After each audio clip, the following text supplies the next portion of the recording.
Semua lengkap, foto lengkap, ada data sama saya semua. Akibatnya ya dia jadi kambing hitam, jadi dikatakan dia hoax, dia katakan dia rekayasa, pansos dan lain sebagainya. Nah ini yang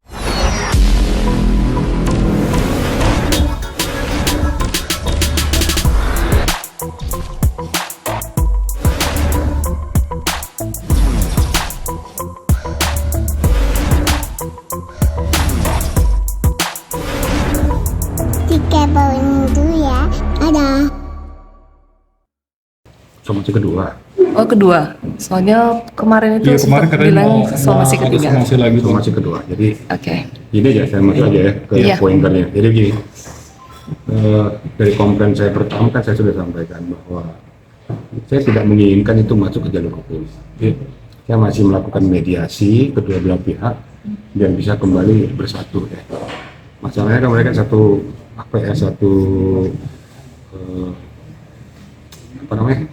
satu sahabat, kemudian satu profesi gitu ya, sama-sama artis. Ya dalam artian bahwa kenapa sih harus diperpanjang? Yang saya sesalkan cuma kedua belah pihak ini kan ya egonya juga tinggi juga gitu loh.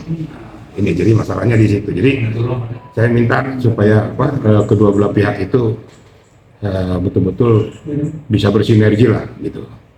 Namun demikian, kalau memang hal ini tidak bisa kita tempuh dengan baik, apa boleh buat? Itu yang pertama sekali saya layangkan somasi saya pertama.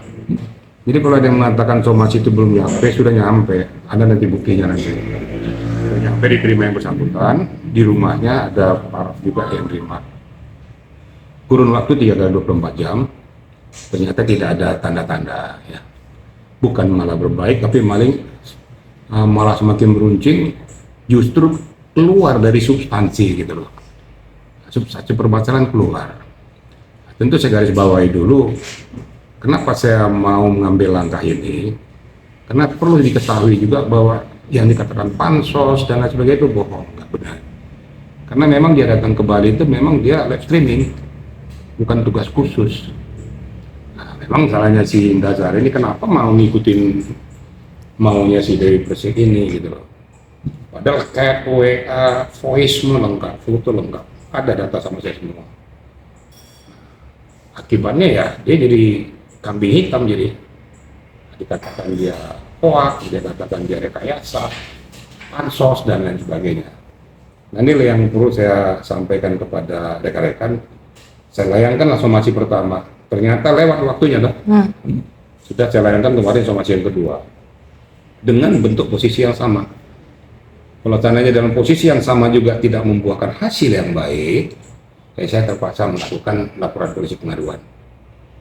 Dalam hal laporan polisi pengaduan ini tentu substansi permasalahan tentang apa yang dipersoalkan mereka berdua.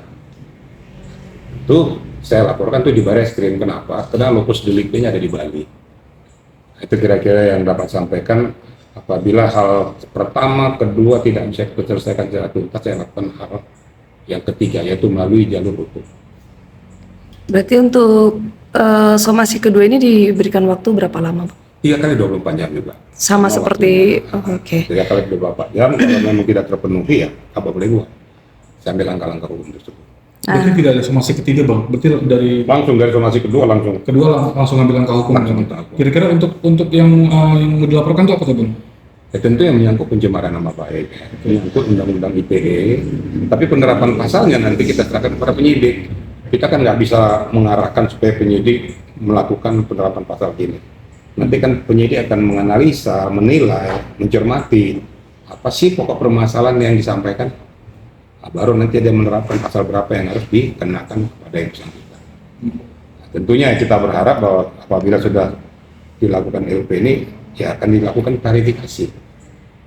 Ya berharap kalau memang betul-betul jengkel ya datang.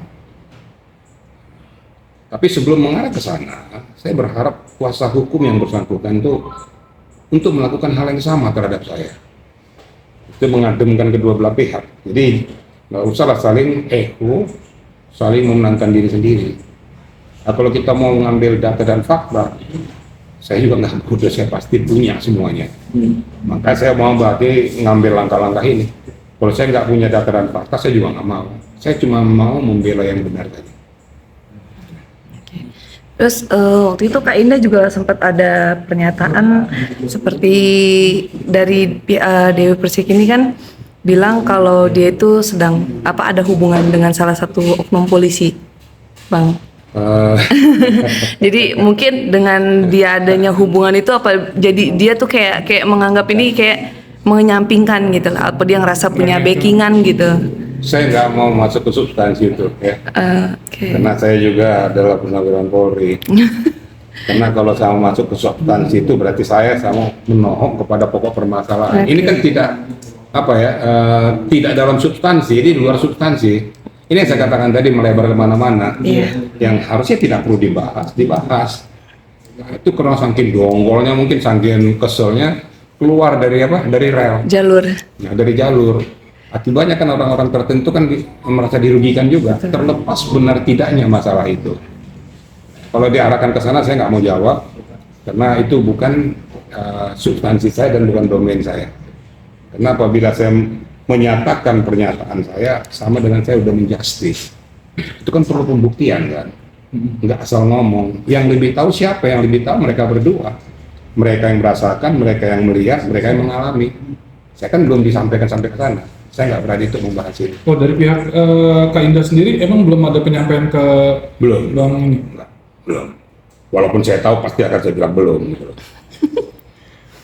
Berarti dari Kak Indah sendiri sih berharap masih bisa diselesaikan secara kekeluarga gitu, Bang?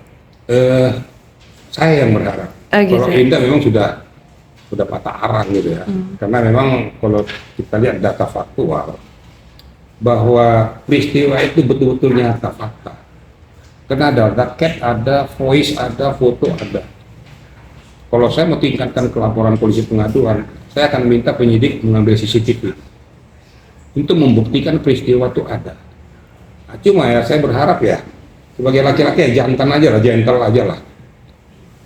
Kalau memang peristiwa itu memang ada, yang ngomong aja. Indah Sari kan tidak menyatakan bahwa dia melakukan hubungan atau ada pacaran dan lain sebagainya. Kan hanya menyatakan bahwa dia melihat situasional di Seminyak itu seperti ini sesuai dengan permintaan daripada Dewi Persik. Ada kayaknya minta tuh ada jackpotnya juga ada. Jackpot yang ini kan Dewi Persik. Dari mana dia dapat jackpot ini?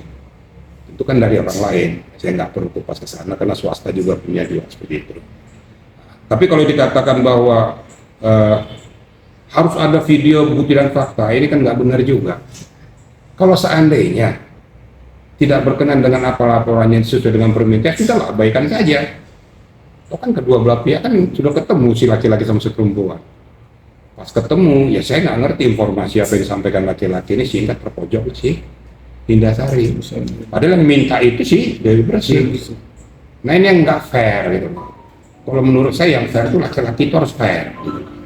Dan sudahlah ngapain sih dibahas itu? Kalau kita mau hubungin kita berdua aja. Ngapain mengkambingikan ke orang lain? Karena faktanya memang ada. Kira-kira gitu. Tapi Bang, nanti kalau ngomongnya pada saat somasi kedua masih diindahkan kan Abang sendiri kan menjelaskan akan memberikan langsung ke tempuh ke jalur hukum nih Bang. Ya. Ya untuk ke jalur hukum itu sendiri yang akan dibuat laporan itu ke Dewi Persiknya atau ke kedua belah pihak? Enggak, ke Dewi Persik dulu dong. Okay. Saya kan belum bersentuhan kepada si laki-laki ini. Tapi namun dalam perjalanannya, kan dalam perjalanan penyidikannya kan akan melebar. Kenapa sampai terjadinya peristiwa tersebut? Siapa sih faktor penyebabnya itu? Ya faktor penyebabnya ya ini. Ya pasti akan menyentuh ke sana. Pasti menyentuh ke si laki-laki itu. Nah untuk membuktikan itu, yaitu tadi cita CCTV. Untuk betul peristiwa itu ada. Betul memang situasionalnya seperti ini. Betul memang keadaannya seperti itu. Masalah mereka hubungan pacaran atau apa itu kan urusan mereka. Indah Sari tidak pernah mengatakan mereka ada hubungan pacaran. Indah Sari cuma mengatakan menemukan pria tersebut sedang berpelukan dengan seorang wanita di suatu tempat Seminyak itu. Dia tidak mengatakan bahwa dengan berpelukan itu dia pacaran, nggak ada. Dia sendiri yang mempersepsikan situasional itu seolah-olah pacaran, kira-kira begitu. Cukup ya? Cukup Bang. Makasih banyak Bang.